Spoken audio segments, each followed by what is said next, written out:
வணக்கம் கதிரவன் ஜோதிடம் சேனல் நேர்களே. நான் உங்கள் அன்பான சயின்டிபிக் வேதிக் அஸ்ட்ராலஜி பேசுகிறேன்.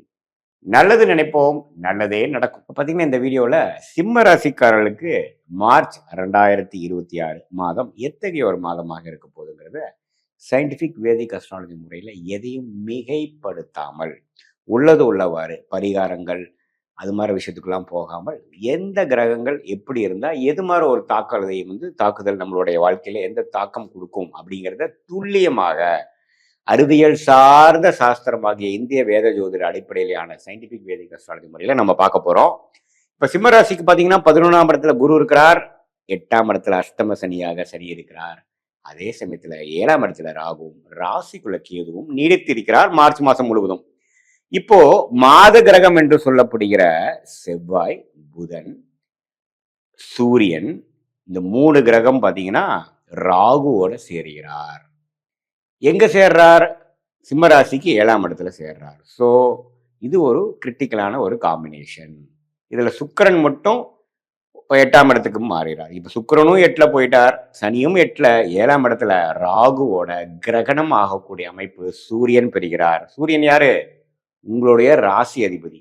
அதே சமயத்துல புதனும் பெறுகிறார். அப்படிங்கிறப்போ மார்ச் மாசம் குறிப்பா சொல்லணும்னா முதல் 2 வாரம் மார்ச் 15 வரைக்கும் கொஞ்சம் சிம்மராசிக்காரங்களா பொறுமையாக மனக்கலக்கங்கள் இல்லாமல் சிந்தித்து செயல்பட வேண்டிய அவசியம் தேவைப்படுகிறது. இதுல ஒரே ஒரு நல்ல விஷயம் என்னன்னா குருவின் 9ஆம் பார்வை பெறுகிறார். ஸோ குருவின் 9ஆம் பார்வை பெறுவதனால ஒரு பெரிய பிரச்சனைகள் அப்படிலாம் இல்லை. ஆனாலும் அந்த சூரியன் என்று சொல்லப்படுகிற ராசி அதிபதி ராகுவோட சேரும் பொழுது எப்ப சேர்றார்? மார்ச் 1ஆம் தேதியே பாத்தீங்கன்னா சூரியன் 16 டிகிரி 16 டிகிரி, ராகு 14 டிகிரியில இருக்காங்க. கிட்டத்தட்ட 2 டிகிரி சேர்றாங்க மார்ச் 1ஆம் தேதி.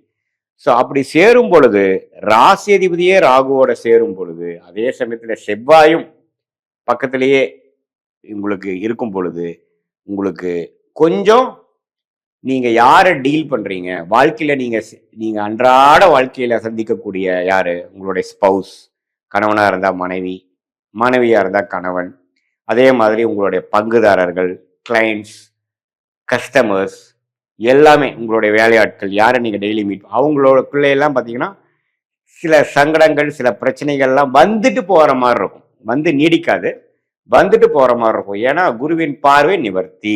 இப்படிதான் கர்மா செயல்படுகிறது. இப்போ உலகமே பார்த்தீங்கன்னா கொஞ்சம் ஸ்தம்பித்து போகக்கூடிய அமைப்புகள்லாம் இந்த கும்பத்துல ராகு கேதுகள் இருக்கிறது கொஞ்சம் பிரச்சனை. அதே சமயத்துல சிம்ம ராசிக்காரர்களுக்கு வந்து உங்க தனி மனித ஜோதிடத்துக்கு ராசி அதிபதியே கொஞ்சம் பாதிப்பு உள்ளாகிறதுனால கொஞ்சம் கவனமா இருக்கக்கூடிய அமைப்பு இருக்கு. பட் குருவின் பார்வையினால பெரிய வாழ்க்கையை பிரட்டி போடுற அளவுக்கு ஒன்றும் நடந்துடாது. அதே சமயத்துல கொஞ்சம் கவனமாக இருக்கக்கூடிய அமைப்பு.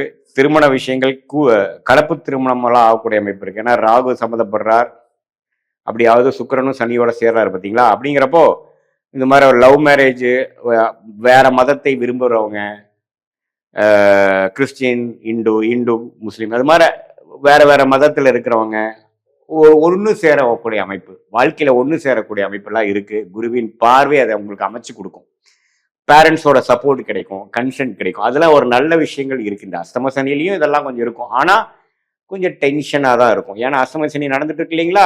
எல்லாமே சந்தோஷமாக நாளைக்கு என்ன நடக்குமோ, நாளானைக்கு என்ன நடக்குமோ, அடுத்த மாதம் எப்படி நடக்குமோங்கிற மாதிரி கொஞ்சம் மனக்கவலைகளும் கிளாரிட்டி கொஞ்சம் குறைவாகவும் தென்படக்கூடிய அமைப்புகள் இருக்குது. அதனால கொஞ்சம் கவனமாக இருக்கக்கூடிய ஒரு காலகட்டமாக இருக்குங்க.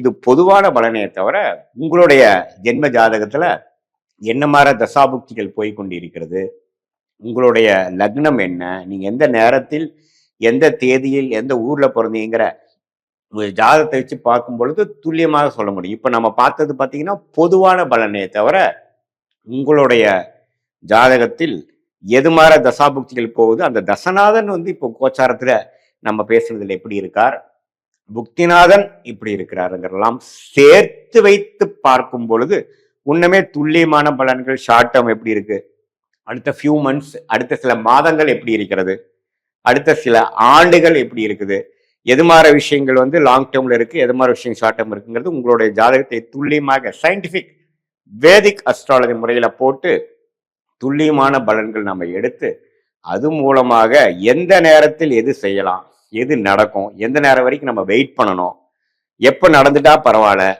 எப்போ வெளிநாடு வாய்ப்புகள், எப்போ வேலை மாற்றம், எப்போ தொழில் மேன்மை, எப்போ கடன் அடைதல், எப்போ சில எதிர்பார்க்கிற பணவரவு வரும், சுப விஷயங்கள் எப்போ நடக்கும், குழந்தை பேர் எதிர்பார்க்கிறவங்களுக்கு எப்போ குழந்தை கிடைக்கும், கல்யாணம் எப்போ நடக்கும், அது மாதிரி ஒரு வாழ்க்கைக்கு தேவையான அத்தியாவசியமான சில விஷயங்களுக்கு நம்ம கிளாரிட்டி இல்லாமல் இருக்கும் பொழுது இந்திய வேத ஜோதிட அடிப்படையிலான சயின்டிபிக் வேதிக் அஸ்ட்ராலஜி உங்களுக்கு உறுதுணையாக உங்களை மேலும் குழப்பாமல், கிளாரிட்டியோட, அதிகம் மிகைப்படுத்தாமல், பயமுறுத்தாமல், எந்தெந்த விஷயங்கள் எப்படி எப்படி இருக்குது, எப்படி உங்களுக்கு தென்படுகிறது, எது மாதிரி நேரத்தில் எது மாதிரி விஷயங்கள் நடக்க காமிக்குது நம்ம ஜாதகம் அப்படிங்கிறத மிகைப்படுத்தாமல் உள்ளது உள்ளவாறு நம்ம பார்க்கும் பொழுது, இப்போ நம்ம நல்ல தசாபுக்திகள் உங்களுக்கு போகும் பொழுது நான் சொன்ன இந்த தீமையான சில பலன்கள் சொல்லியிருந்தேன்னா அது ரொம்ப கம்மியாகவும், மிகவும் சுமாரான ஒரு பிரச்சனைக்குரிய தசாபுக்திகள் உங்களுக்கு போகும் பொழுது நான் சொன்ன தீமையான பலன்கள் உங்களுக்கு அதிகமாகவும் இருக்கிற மாதிரி நீங்க எடுத்துக்கணும்.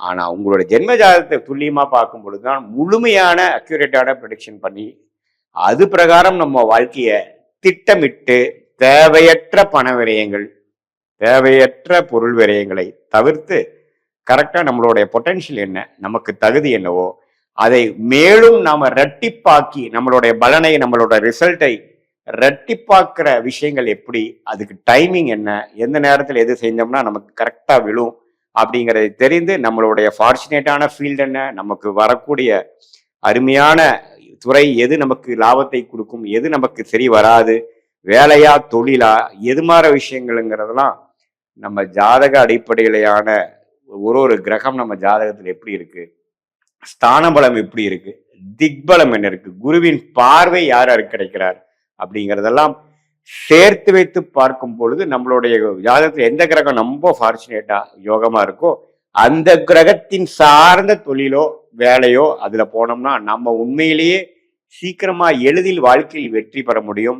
அதே சமயத்தில் நமக்கு வேணுங்கிற ரெகக்னிஷன், நம்மளுடைய பொட்டன்ஷியல் என்னவோ அதை தேவையற்ற விஷயத்துல போய் அதை செலவிட்டு சமய விரயங்கள், பண விரயங்கள்லாம் பண்ணாமல் ஈஸியா நம்மளுடைய எளிதில் எதிர்நீச்சலே போடாமல் நம்மளுடைய கர்மா என்ன சொல்லுதுங்கிறதை தெரிந்து அதுக்கு தகுந்த மாதிரி நம்மளுடைய லைஃப் கோல்ஸ், வாழ்க்கை குறிக்கோள்களை அலைன் பண்ணிட்டோம் அப்படின்னா நம்மளுடைய இந்திய வேத ஜோதிட அடிப்படையிலான சாஸ்திரம் மூலமாக நம்மளை பற்றி நாமளே தெரிந்து கொண்டு நம்மளுடைய கர்மாவை தெரிந்து கொண்டு வாழ்க்கையில் தேவையற்ற விஷயங்களை தவிர்த்து தேவையான விஷயங்களை சரியான நேரத்தில் செய்து வாழ்க்கையில் வெற்றி பெற முடியும் என்று சொல்ல விரும்புகிறேன். மீண்டும் மற்றொரு காணொளியில் சந்திப்போம். நன்றி, வணக்கம்.